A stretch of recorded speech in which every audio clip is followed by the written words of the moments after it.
बहू ने तोड़े जब घर के नियम, नाराज हुई दादी सास। दोपहर के वक्त पूजा खाना खाकर बिस्तर पर कुछ देर आराम करने के लिए लेटी ही थी कि तभी उसकी सास और देवरानी उसके कमरे में आकर उससे गुस्से से बोली, मैंने तुम्हें कितनी बार समझाया है कि अपने दादा ससुर दादी सास और अपने ससुर के सामने अपने पति राजेश से बात मत करना, लेकिन तुम मेरी बात मानती कहाँ हो। तुम्हें तो सबकी नज़रों में महान बनना है ना। सुबह जब तुम मेरे सामने राजेश से बात कर रही थी उस वक्त तुम्हारी दादी सास ने देख लिया था, तब वे पूजा कर रही थी इसलिए कुछ नहीं बोली। अब तुझे अपने कमरे में बुला रही हैं। जब तुझे उनकी डांट पड़ेगी ना तब तेरी अकल ठिकाने आएगी। बहुत जल्दी गुस्सा आता है। अगर घर का कोई सदस्य उनके घर के नियम तोड़ दे, इतना साहस किसी में नहीं है। सास की बातें सुनकर पूजा के चेहरे पर हंसी आ गई। कुछ दिनों पहले ही दुल्हन बनकर इस घर में आने वाली पूजा बेहद खुले विचारों की बहादुर लड़की थी। वह उन्हीं नियमों को मानती थी जो जीवन के लिए सुविधाजनक हो। जिस नियम को मानने से कोई परेशानी होती थी उन्हें वह पल भर में तोड़ देती थी। उसके ससुराल में बड़ों के सामने घूंघट करने का रिवाज था। बड़ा परिवार था जिसमें दादा ससुर दादी सास जेठ देवर सब मिलजुल कर रहते थे। जब वह अपनी ससुराल आई तभी उसकी सास ने उसे समझा दिया था कि दादा ससुर दादी सास और मेरे सामने हमेशा घूंघट करके रहना और अपने पति से बात मत करना। तब सास की बात सुनकर उसने हाँ में गर्दन हिला दी थी और सबके सामने घूंघट काढ़ कर रहती थी।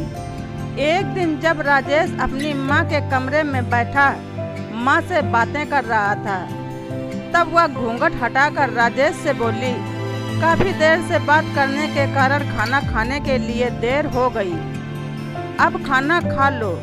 पूजा की बातें सुनकर राजेश आश्चर्य से उसकी तरफ देखने लगा था।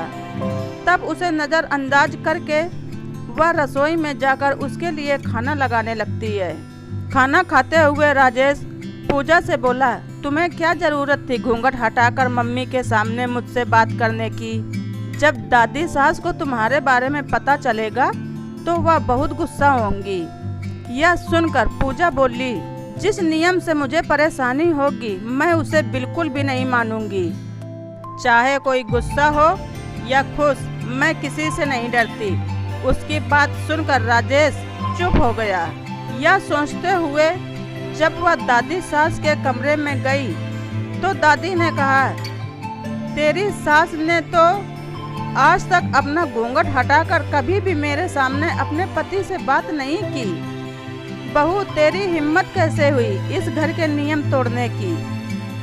दादी सास की आवाज पूजा के कानों में पड़ी तो पूजा अतीत की बातों से बाहर आकर मुस्कुराते हुए बोली, दादी माँ, दादा ससुर जी जब भी बाहर से आते हैं जल्दी से खाना खाकर सीधा अपने कमरे में चले जाते हैं, तो आप आराम से अपने मन की बात कर लेती हैं। पापा भी ऐसा ही करते हैं, पहले खाना खाकर काफ़ी देर तक अपने कमरे में आराम करते हैं फिर आपके पास आकर बैठते हैं। लेकिन राजेश इतने शर्मीले हैं कि वे कमरे में जाने की बजाय कभी आपके पास तो कभी मम्मी के पास जाकर बैठ जाते हैं, फिर खाना खाते हैं। तब तक खाना खाने के लिए बहुत देर हो जाती है, जिसके कारण काफ़ी समय तक भूखे रहने से मुझे चक्कर आने लगते हैं। समय पर खाना न खाने के कारण कहीं मैं बीमार ना हो जाऊं।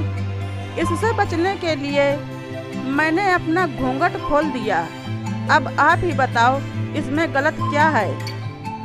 पूजा की बात सुनकर दादी सास गुस्से से बोली, चक्कर आने से तू मर नहीं जाएगी।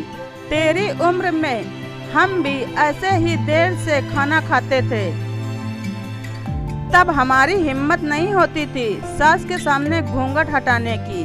अपनी पूरी जिंदगी मैंने ऐसे ही काट दी है। जब सास ससुर भगवान को प्यारे हो गए तभी मैंने घूंघट निकालना छोड़ा। तुझे घूंघट निकाल कर घर के काम करने में परेशानी ना हो, इसलिए तेरे दादा ससुर अंदर कमरे में जाकर बैठ जाते हैं। तेरी सास बूढ़ी हो गई फिर भी मजाल है जो मेरे सामने मेरे बेटे से बात करे। एक तो नियम तोड़ने की गलती करो, ऊपर से मेरे सामने जबान लड़ाती हो।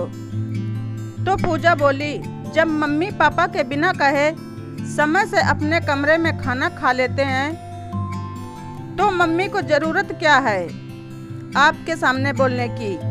यदि मैं चाहूँ तो इन्हें आपके और मम्मी के पास बैठने से रोक सकती हूँ, लेकिन मुझे पता है मेरे ऐसा करने से आप दोनों लोगों को बुरा लगेगा कि मैंने इन्हें आपके पास बैठने से रोक दिया।